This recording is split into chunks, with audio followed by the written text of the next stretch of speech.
everybody, and welcome to the year-end episode of Liknayan Podcast, where we discuss everything that happened within this past year, the good, the bad, the ugly, and the depressing. So, everyone, welcome to today's episode, and we have a very special guest today. We have here our graphic designer, the woman behind all of our PubMats. So if you've been seeing any of our posts online, she's the one who's behind it. This is Mika Santiago. Everybody say hi to Mika. Hi guys!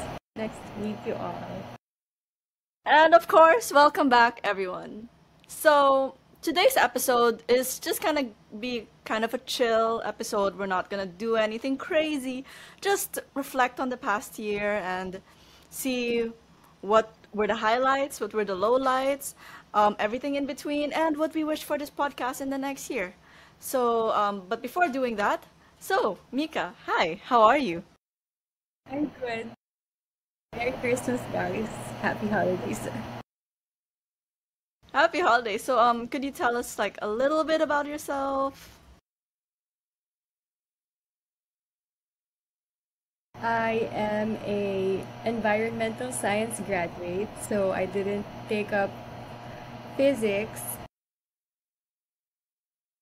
Right now, I'm working for a primary school, and I help children learn more about math and science. So it's more of a STEM school. That's it.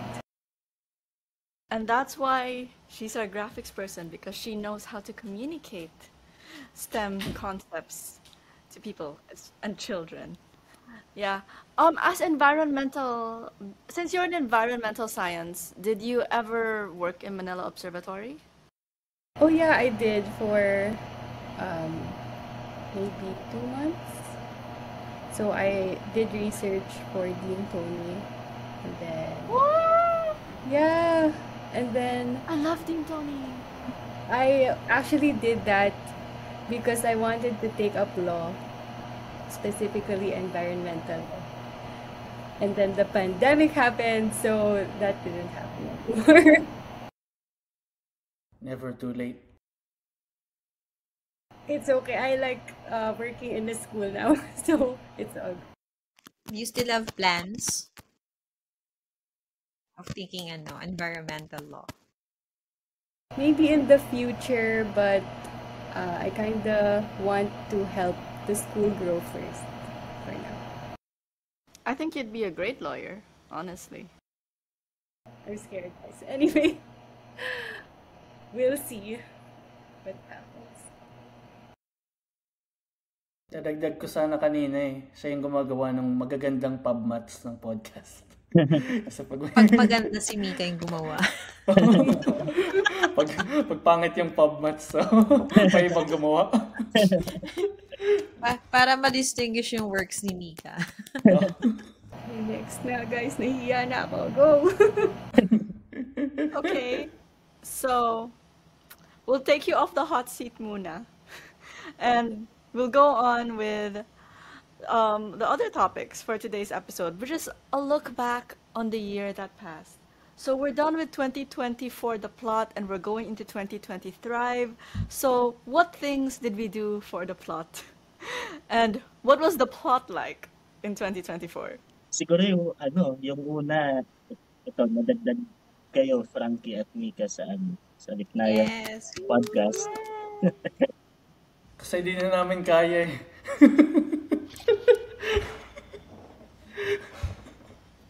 Grabe no, yung mga nagsimula ng podcast, yung mga walang social media life.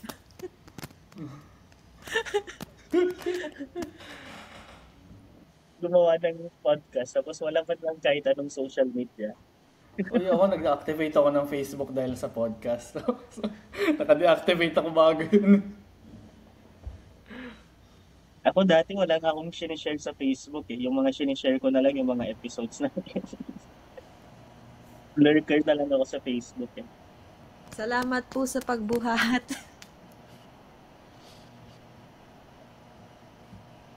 Tapos yung mga episodes natin sa first season, masyadong technical, I think. Pero it's interesting kasi 'di ba, we get to learn a lot of things. Parang dun sa mga ibang fields na na-interview natin dito. Parang may bago rin tayo natutunan on the process. So, it's nice. Tapos yung mga other episodes natin na sharing lang, nag-therapy session natin. Ayun ba rin dapat episode? Ayan yung mga favorite kong episodes eh. Oo, maganda yung burnt out natin eh. Episode natin Relatable kasi content. nag-therapy lang talaga tayo. Therapy sessions. Feeling ko yun yung darkest episode natin. I think doon sa episode na yun, lumabas yung pagiging lasinggero natin. Sana panoodin ng viewers yun eh. Dumami pa views. Pero okay din kasi at least, 'di ba, parang we get to share a part of scientists na hindi talaga What people don't usually see. So, I guess I'll keep the ball rolling. Other than that, highlights of this year, I got into grad school. Yay! Yay! Congratulations! I finally stopped pushing it back and decided to take the plunge and go to grad school now. Buti na lang because apparently may 4-year grace period ang Ateneo. Oh, Mika, if you want to take your master's in Ateneo, you have a 4-year grace period. After the 4-year grace period, kailangan mo nang mag-entrance exam to enter Ateneo Masters. Wait, I think I'm late na. Yeah. Yeah. So, and I didn't know that. So, sakto na lang. I entered before the 4 years is over. So, kamusta yung buhay ng master student? Nakalimutan kung paano maging estudyante. I was like, oh damn. And then it's weird because I feel like I regressed back to my college self. Like, sobrang organized ko, sobrang adult ko after I graduated. And then I moved back to my old dorm pa. Like the dorm I stayed in undergrad. Oh my god. I'm back to like my messy college self. So, you guys, what else are your highlights of the year? Si Reggie. Ano highlight mo, Reggie? Ano bang highlight? Weird pa naman sinabi ko si Reggie. Para si Reggie highlight ko.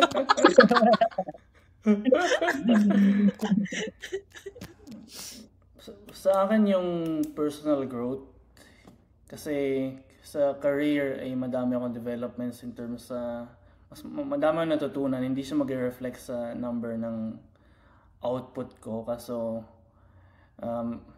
in the long term in-expect ko na gagawa to ng malaking impact sa podcast kasi 'di ba alam niyo naman lahat hindi madali yung ginagawa natin kasi tayo na yung buong team eh. Yung lahat ng editing pati art thumbnails tayo na talaga lahat eh. Siguro masaya ako na so highlight sa akin yung nag-grow yung podcast natin and then it's still here and I think we try our best, committed tayo when it matters. Yan pinaka-highlight ko siguro yung nag-grow yung podcast. Tingin ko madami tayong magagandang episodes. We can do better. Yun.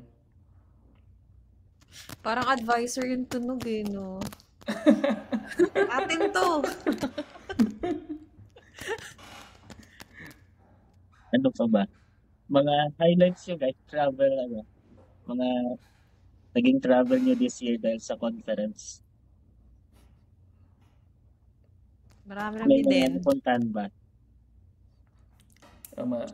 Kasi para sa akin, maganda side sa pagiging researcher, scientist, ganun. Ay yung mag-conference tapos magiging libre yung punta mo. So, highlight sa akin this year, nakapunta ako ng Italy, Slovakia, tapos Spain para sa mga conference. Tapos, nakaparticipate ako sa isang experiment. First time sa buong buhay ko. As a theoretical physicist, nakasama ako sa isang experiment tapos nakita ko kung paano. Congrats. Ano yung Gumana ba? nangyari sa isang Life-changing experiment. ba? Life-changing. Tapos na-realize ko, ayoko na mag-experiment. Iba ang buhay, no? Iba yung buhay. Sa 24 hours si Cherry. After mong experiment, Oo. parang around 8 terabytes ng data yung na-collect. Tapos parang 5 araw Isang yung run pa lang yan. experiment. 5 araw yung experiment. 3 araw yung parang naubos para lang sa pag-set up ng mga laser, ng mga parameters ng laser.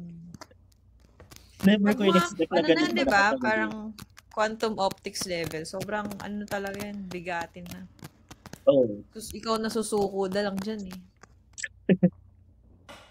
Tapos in terms naman sa podcast, ayun, maganda na lumalaki naman siya kahit papaano. Although, hindi pa natin nakakross yung 1,000 subscribers na mark. At least ngayon nasa Infinitesimal. 600 na siya. I think isang kalahating taon na rin ata kasi yung podcast, no? Tapos sa first year natin, parang at least naka 400 ata tayo na subscribers. Tapos yung Nakakatuwa. 200. Nakakatawa yung shinare ni Paul kasi sumingit ako bigla kasi yung shinare sa TikTok, 'di ba? Tapos tinag niya tayo kasabay ng Ask Tweet Theory niya, ng Flip repost ko. Science. Tapos Behind the Science, tapos kasama tayo, 'di ba? Oo, ang Kalahin mo sweet yun. ko. Na-surprise ako. Grabe. Layo na rin ang narating, no? Malayo pa, pero malayo na. Sabi nga ni Maris, nandito pa rin tayo. Tuloy pa rin ang laban. Walang screenshot, pero lalaban.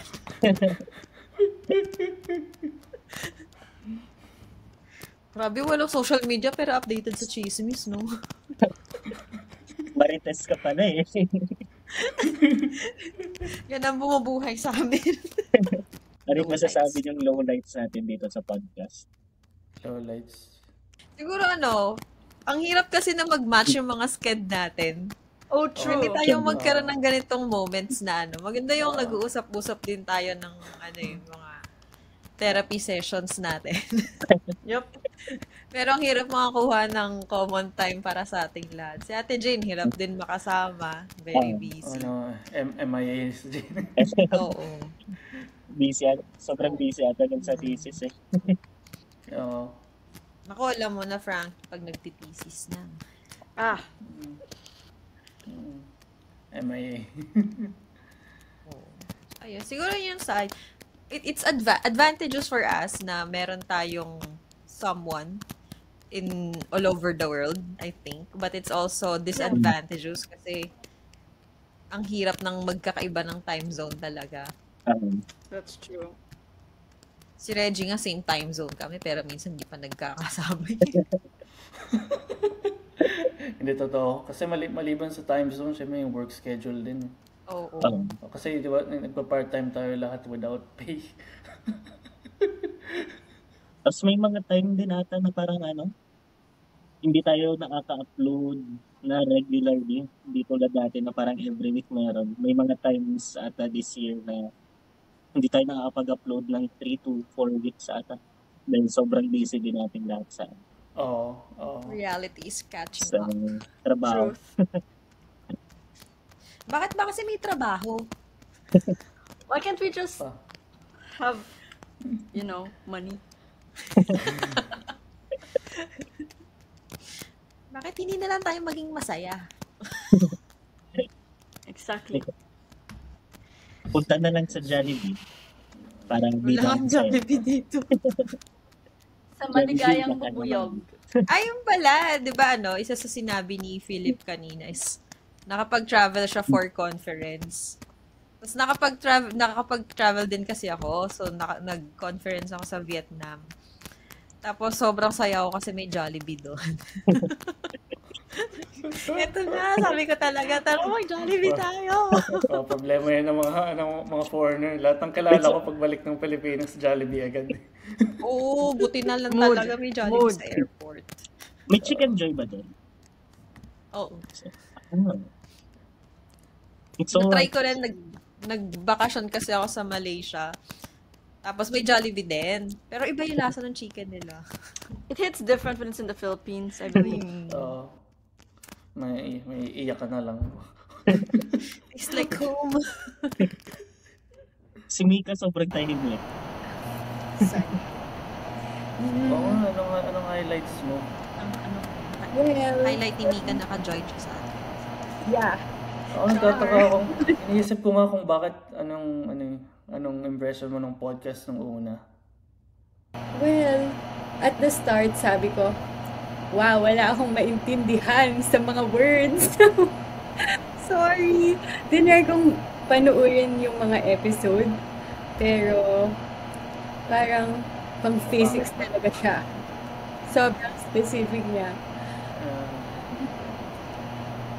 Although I saw na dumadami yung watchers natin. Parang we're hitting 300 plus, ganun, video. So, natutuwa ako when I see that. Actually, tinitingnan ko siya parang, kunwari, kaka-upload lang natin. I'll check every 2 days, ganun ko. Kamusta na? Lol. Yun. So, So, yung mabenta. Tsaka makikita mo din yung diversity sa top topics na feel ng mga tao. yeah. So, I'm excited for the general videos. Maybe we can... Oo, gawa tayo ng... Kailangan natin na mas relatable. Oo, tama nga yun. So, kahit yung mga students, they can follow, ganyan. But, I'm excited for next year. Yan na, nagsimula ng wishlist. Sorry. So siguro magandang pag-usapan. Ano yung mga plano nyo ngayong Pasko? Dapat ba related sa physics?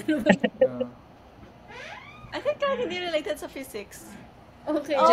General plans. Although obviously, may law of reaction yan. The action being, I see the food. The reaction being, masaya ako. I thought I eat. Uy, magandang Christmas markets in Germany, ah. Oo nga. Sabi pupunta kasi ako ng Christmas market bukas, tapos magra-rides ako. Meron kasing roller coaster, Ferris wheel at mga iba pang rides din sa Perya isang pala. Christmas market. Kaya magki-Christmas market ako bukas. Nice. Philip, tapos mag-video ka habang nasa roller coaster. Tapos mag-post ka sa podcast natin. Lagyan mo ng free body diagram. Centripetal force. Hindi yung free body diagram ng ChatGPT.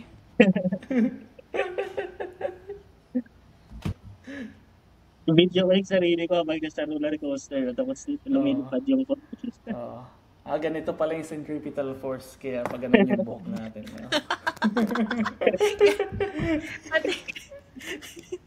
Mga roller coaster, ganun. Bakit ka hinihimatay kapag nasa roller coaster? Inertia. Tapos may live sample. Ganito kasi yun, guys.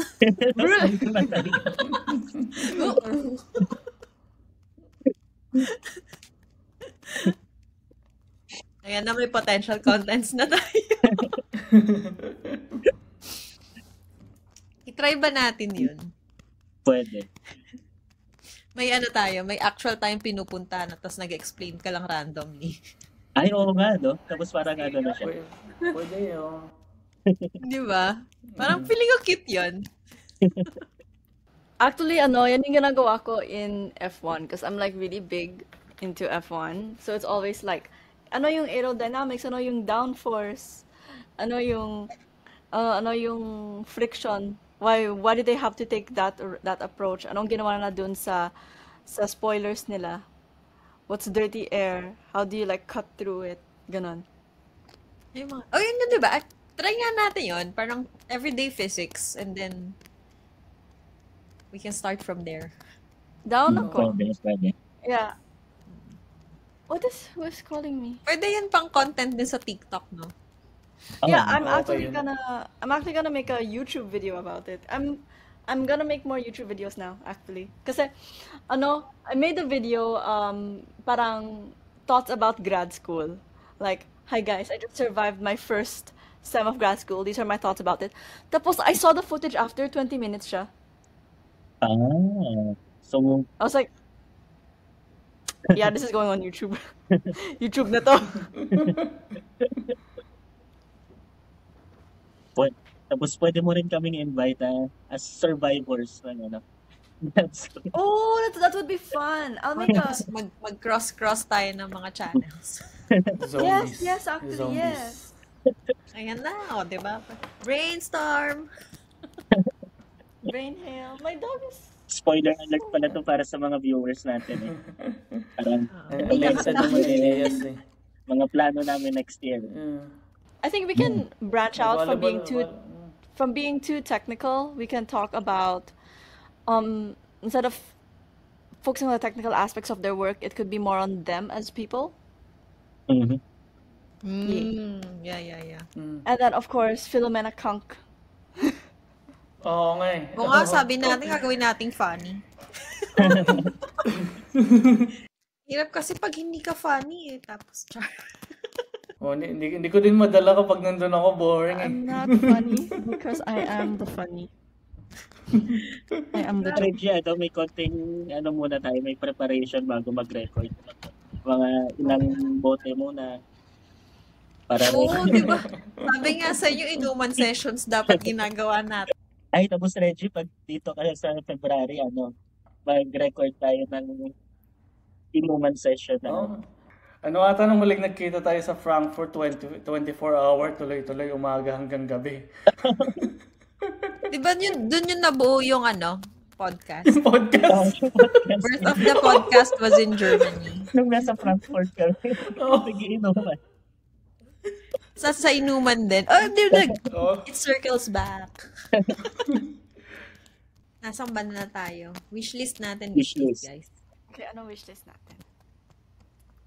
Wish natin magkaroon ng maraming subscribers. Oo nga. Wish ko maging mainstream na tayo. At, Yep. at maging mainstream ang love for science. Tama. Totoo yan. Most of all, science is not scary. It's just math. But math is scary. Hindi, sa totoo lang, yan yung sinasabi ko sa sarili ko, ginagaslight ko sarili ko. Kasi kung hindi ko talaga get yung problem set ko, talagang sinasabi ko lang sa sarili ko, it's just math. It's just math. You're a scientist, not a mathematician. Nakipag-away sa Frankie. Sabihin ko sa girlfriend ko, biologist. What you're doing is math. Kaya ginagaslight ko sarili ko eh. No, I don't necessarily, also to viewers, I don't necessarily believe that. This is just my delulus giving me the solulus, okay? Ako yung wish ko, kasi tinignan ko yung stat natin. Halos mga 80% ng viewers natin hindi pala nakasubscribe. So guys, mag-subscribe sana kayo. Hit that Sa little viewership button. talaga. Hit nyo yung Hit that button to make us subscribe smile. button. Yes! And then if you want to fund our e-Numan sessions, sure. If there are any sponsors out there who would like to have their brand associated with the love of science and technology and innovation, we are open to sponsors. Tapos ikaw, sino pa ba? Si Mika. Wish list. More subscribers. Yes. More videos. Yeah. What? More relatable content. Yeah. Maybe we can also do like day in a life of a ganitong klaseng physicist. Parang Pwede kaya yun? I think that's definitely possible pag nasa PNRI because I can just stalk my advisor. Hi sir, if you're hearing this, I love you. I will not do anything illegal. I'm doing it purely for the love of physics. Yeah, or like you guys, as practicing. Day in the life namin. Ako baka Delix ata yan. Ganun ba? Nakaupo lang ako 12 hours per day. Same. Pwede ba weekend na lang. Weekends in our lives. That's cute. Para makita na may life naman kami outside work. Maganda yung suggestions ni Mika kung sakali. Yung general episode, but yung day in the life. Di ko kasi alam, okay sana sa amin siguro mag-tour. Pero hindi ko kasi alam kung papayag yung boss ko kasi security concerns. Gets. Oo, Ah, totoo. Yep. Pero pwede tayo mag-video na, for example, alam mo yung mga get ready with me na video?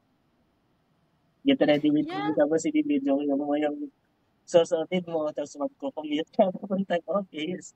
Hello guys, ito pala yung papuntang office. Pwede siguro. Tapos, kung okay lang, hanggang outside lang ng building, ganun. Oo, ganun Oo, din. pwede. Actually, I have a video like that sitting in my drafts na vinideo ko talaga na pumunta ako sa class. But then I just never released it because I forgot it existed until just right now. I think that's very relatable kasi, they want to see that. Mhm. Tama. Tsaka nasa iba't ibang countries kayo. So, it will be very interesting to see. Yes. Lang, parang travel vlog. I don't know. Yes. Ito na lang talaga Ito na sa talaga ating yun. tatlo, Philip and Reggie. Kailangan na nating magpaka-active sa social media. Or kahit if it's not active, as long as you're on the Liknayan. Kasi, Yeah. Kasi hindi lang ako I'm not savvy with everything. So, wala akong TikTok. Wala akong Facebook. Paano pa mag-record, no? Nahanap ko ba yung record mo? Alam mo yung nag-trending before na video ni Vico Soto na, paano ba to i-off? Dinag na lang ng bag. Baka maging ganun ako. May nilagay ako dito kasi hindi talaga siya wishlist. Hindi ko lang inisip yung magandang episode kasi malaki yung podcast ng kakambal mo, Philip.